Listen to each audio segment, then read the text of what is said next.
manusia sebagai anak-anak. Itu yang dirindukan oleh Tuhan. Adalah Allah hadir untuk menyelamatkan keluarga. Nah, sebelum kita akan renungkan bersama-sama, kita baca dulu dalam Matius pasal 1 ayat 18 sampai ayat 25. Matius 1 ayat 18 sampai 25. Dan Yesus Kristus adalah seperti berikut.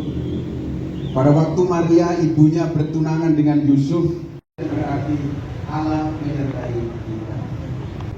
Yang mengambil Maria sebagai istrinya, tetapi tidak bersetubuh dengan dia sampai ia melahirkan anaknya laki-laki, dan Yusuf menamakan dia Yesus. Bapak, Ibu, dan saudara-saudara yang dikasihi oleh Tuhan, Allah yang ingin dan rindu hadir bersama-sama dengan kita. Allah juga hadir melalui Kristus untuk bisa bersama-sama dengan kita. Kenapa demikian? Karena kita mencatat bahwa karena manusia telah jatuh dalam dosa, manusia harus dipersatukan kembali dengan Tuhan. Dan itu tidak bisa terwujud tanpa kedatangan dan pengorbanan Kristus di atas kayu salib. Jadi sebenarnya kedatangan Yesus ke dunia ini adalah karena Tuhan ingin membantu, kemudian bahwa Tuhan memberkati mereka, lalu kemudian Tuhan berkata, beranak cuculah, bertambah banyak, penuhilah bumi. Tuhan mau bangun keluarga, karena Tuhan mau ada di tengah-tengahnya. Demikian juga kemudian Tuhan mulai dengan Nuh. Ketika Tuhan melihat dunia telah hancur, dunia telah lebih lagi berbuat dosa, Tuhan tersebut dengan apa? Dengan memanggil Nuh bersama dengan keluarganya. Demikian juga kemudian pada waktu Tuhan memanggil Abraham. Pada waktu Tuhan memanggil Abraham, Tuhan bukan hanya memanggil individu Abraham saja. Tetapi Tuhan mau memanggil Abraham adalah dengan juga ikut bersama dengan keluarganya. Bahkan bukan hanya keluarga batin, bukan keluarga darahnya saja, tetapi Tuhan mau juga orang-orang yang ada di dalam keluarga Abraham, Tuhan mau selamatkan. Karena melalui keluarga itulah Tuhan mau menyelamatkan seluruh bangsa. Demikian juga kemudian Tuhan berperjanjian dengan Ishak dan Yakub, yang kemudian akan berkembang menjadi satu bangsa, namanya bangsa Israel. Tuhan selalu memulai dari keluarga untuk menyelamatkan dunia ini. Karena seorang diri saja manusia tidak akan bisa membangun keluarga Tuhan. Demikian juga ketika Kristus hadir ke dunia ini, Kristus memilih untuk hadir melalui keluarga, yaitu keluarga Yusuf dan Maria. Selalu demikian pola Tuhan ketika Tuhan ingin menyelamatkan dunia ini dan kemudian berada di tengah-tengah umatnya.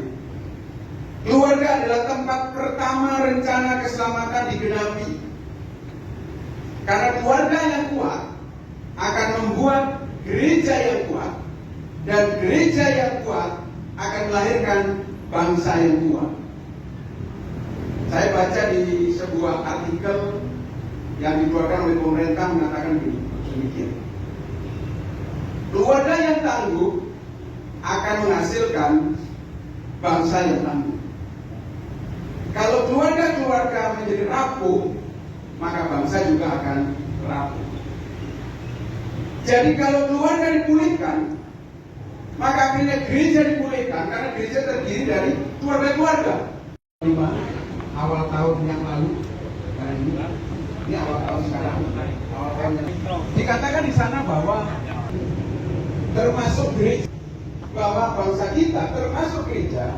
PGI mengatakan ini berdasar minta untuk fokus untuk membangun eklesia, namanya eklesia domestika, yaitu menghadirkan gereja dalam keluarga, membawa apa-apa dalam kehidupan ini. Karena apa? Sekali lagi, keluarga sebagai unit ada orang mungkin kita lihat ke gereja rajin, dan kalau di gereja sangat saleh. Yang laki-laki saleh, soleh. Waktu di gereja kelihatannya wajahnya penuh dengan kemuliaan Tuhan, tapi waktu di rumah semuanya terbalik. Ini akan jadi masalah kalau demikian. Karena kalau kita hanya baik di dalam gereja, tetapi tidak baik di dalam rumah tangga, maka kita akan melihat kehancuran terjadi di dalam berdoa tiap pagi, sudah baca Alkitab. Tetapi kalau firman itu tidak mengatur hidup kita, itu berarti Tuhan tidak memerintah dalam hidup kita. Kalau firman Tuhan memerintah atas hidup kita, itu berarti Allah memerintah atas hidup kita. Dan kalau firman itu memerintah atas hidup kita, itu berarti nilai-nilai keluarga itu harus dibangun di firman Tuhan. Wajib pelayanan. Tetapi waktu sampai di rumah, keluarganya kacau balau.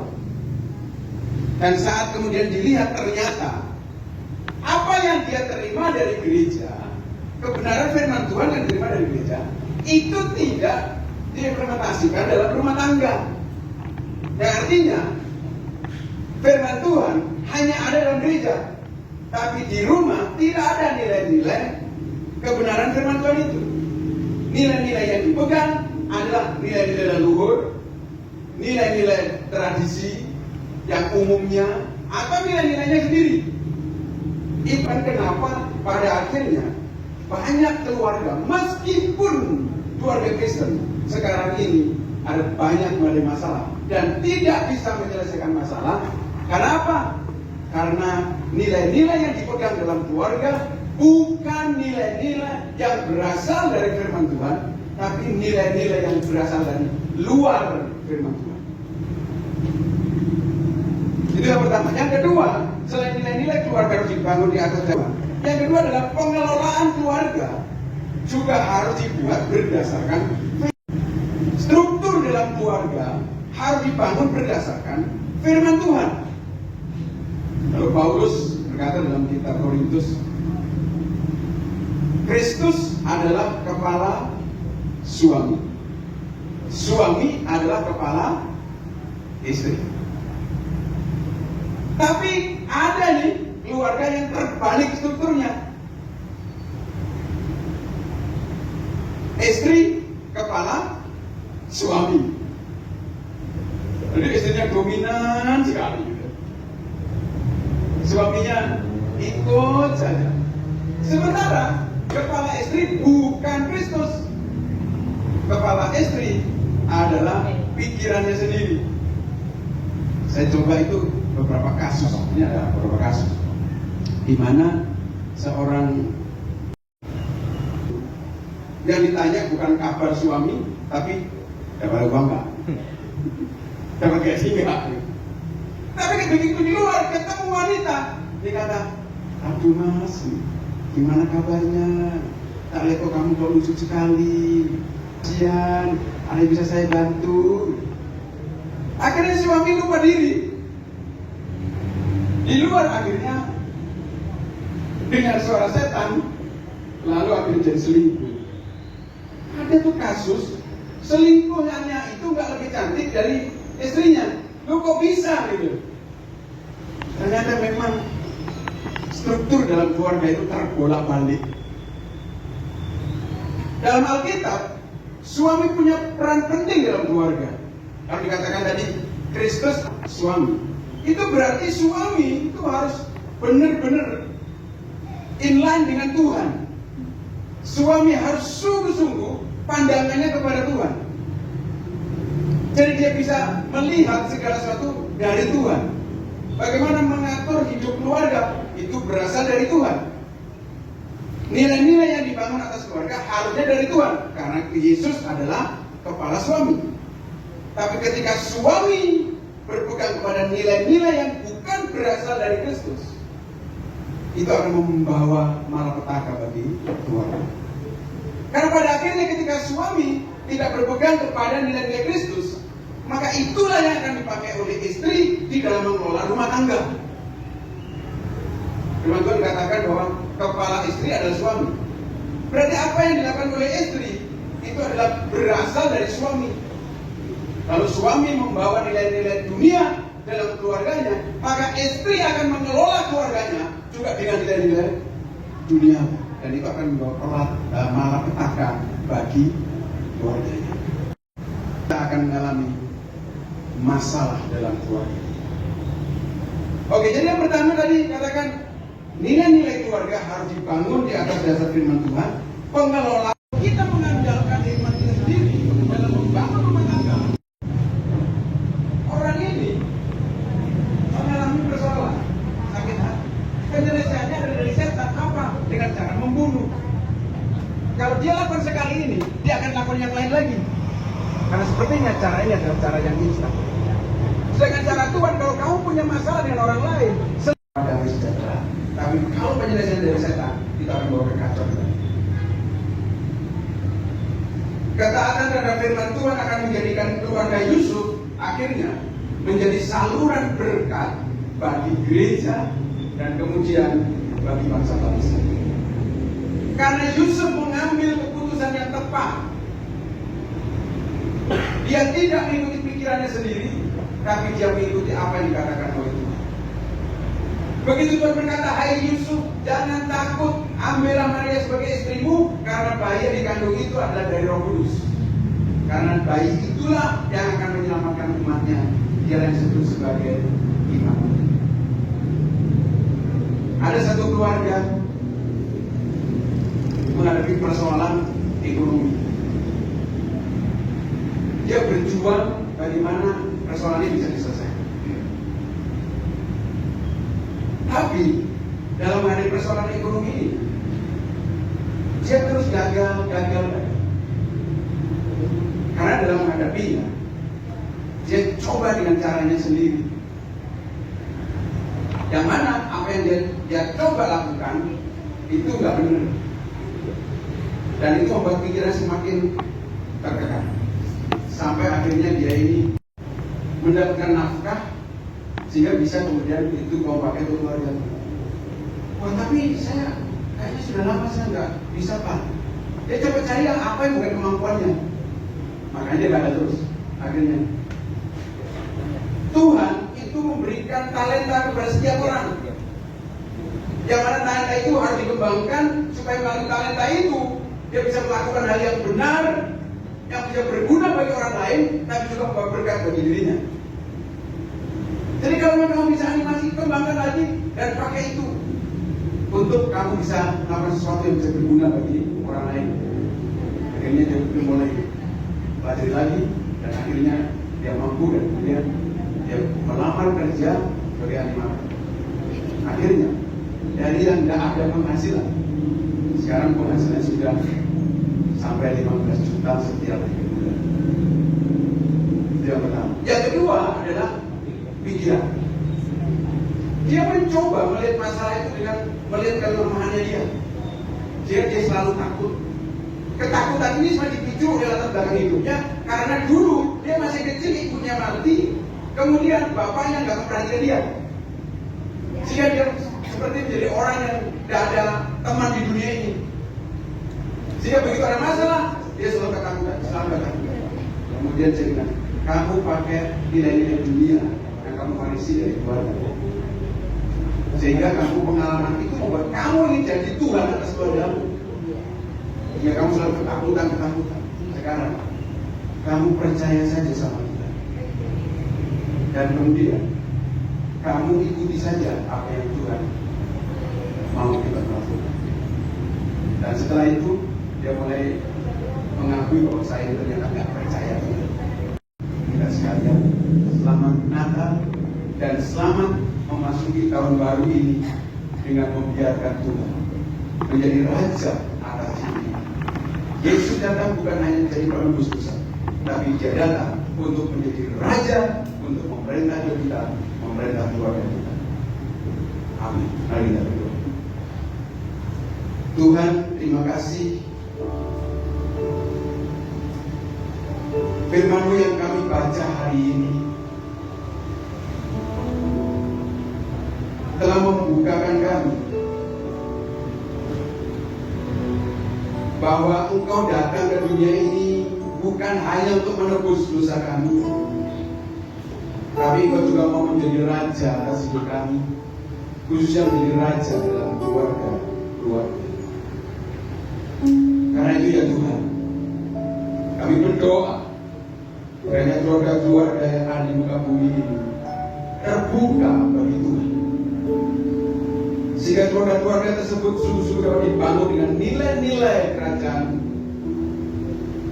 bisa dikelola dengan nilai-nilai kerajaan-Mu dan dioperasikan dengan nilai-nilai kerajaan, sehingga keluarga dapat mengalami anugerah Tuhan, dipulihkan, sehingga membawa pemulihan bagi gereja, dan gereja membawa pemulihan bagi manusia.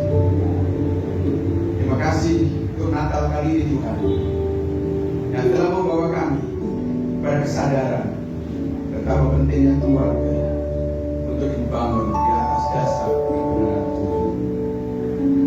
Hamba-Mu telah menyampaikan firman Tuhan hari ini, dan kiranya firman Tuhan yang kami dengar termaterai di dalam hati dan pikiran kami dan terimplementasi dalam hidup kami. Di dalam nama Tuhan Yesus kami berdoa. Amin. Setiap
setiap kehidupan kami, pribadi lepas pribadi. Bahkan sore hari ini kami bersyukur kami boleh bersukacita bersama dengan umat-umat Tuhan di area wilayah Kepanjen dan sekitarnya.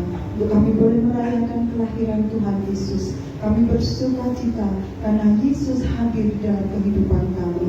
Yesus membawa sukacita di dalam kehidupan kami. Bahkan kelahiran Yesus membawa pemulihan bagi keluarga kami, pribadi lepas pribadi. Bahkan kami juga sudah Tuhan memberikan persembahan dari sebagian apa yang Tuhan sudah berikan dalam kehidupan kami. Kami memberikan persembahan ini dengan penuh sukacita. Kami bersyukur karena pemeliharaan Tuhan sempurna dalam hidup kami. Untuk itu Bapa, kami menyerahkan persembahan yang sudah umat-umat-Mu jalankan, berikan sore hari ini. Kami percaya Tuhan sendiri yang menguruskan, menyucikan setiap persembahan kami, sehingga persembahan yang baru saja kami berikan boleh menjadi pelebaran jalan bagi kerajaan Tuhan, khususnya bagi gereja Tuhan di tempat ini. Terima kasih Bapa, kami mau serahkan persembahan ini hanya di dalam nama Tuhan Yesus Kristus. Haleluya. Amin.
acara bisa menikmati atau pada sore hari ini. Begitu juga dengan tahun baru. Puji nama Tuhan, tadi sempat disampaikan oleh Bapak Pembina kami, Bapak Paulius. Wah, ini nampaknya kok telat banget. Sebenarnya pada waktu lalu kami akan mengadakan di awal Desember, tapi karena pertumbuhan jadwal maka kami juga memundurkan jadi tanggal 4 Januari. Dan puji nama Tuhan, bukan suatu kebetulan bagi kami, hari ini kami tepat 1 tahun di dalam pelayanan di DKIN Hope Center Terpanjang. Dan puji nama Tuhan juga dalam masa 1 tahun ini para pelayan yang di tempat ini juga diperlengkapi, baik itu majelisnya, bendaharanya, pendoanya, dan bersyukur dalam tengah tahun, dalam semester terakhir ini kami diperlengkapi oleh banyak kaum remaja. Dan seperti Bapak Ibu bisa lihat, mereka begitu berantusias. Bahkan kemarin yang berinisiatif mengatur segala macam, kemudian kami tampil segala macam, semuanya dari anak remaja. Kami sangat-sangat bersyukur. Mungkin sambutan saya seperti itu. Kiranya dalam masa-masa ke depan kita akan terus ikat jalinan kasih di antara gereja-gereja, baik pembinaan gereja yang syukur maupun seluruh gereja-gereja Panjang. Dan saya juga mau berterima kasih secara khusus kepada Bapak Raditya, Bapak Matius yang mewakili dari pihak yang syukur. Kami sangat berterima kasih banyak dengan fasilitas yang sudah diberikan.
Kita ada dalam penghujung ibadah dengan kasih Kristus saja. Puji Tuhan berdiri, kita akan menerima berkat Tuhan. Bersama-sama kita naikkan pujian Elsa.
Bapa, kami mengucap syukur oleh karena Engkau telah memimpin ibadah perayaan Natal pada malam harinya awal hingga akhirnya. Terima kasih atas segala anugerah-Mu, dan biarlah segala hormat, kemuliaan, keagungan hanya bagi Engkau ya Tuhan. Kami akan mengakhiri ibadah kami dan kembali ke rumah kami masing-masing. Kiranya berkat Tuhan turun atas kami. Jemaat, pulanglah dan terimalah berkat Tuhan. Kiranya damai sejahtera yang datang dari Allah Bapa, kasih setia Tuhan kita Yesus Kristus, serta persekutuan Roh Kudus turun ke atas saudara-saudara sekalian sekarang ini sampai selama-lamanya. Amin. Silakan duduk, Pak.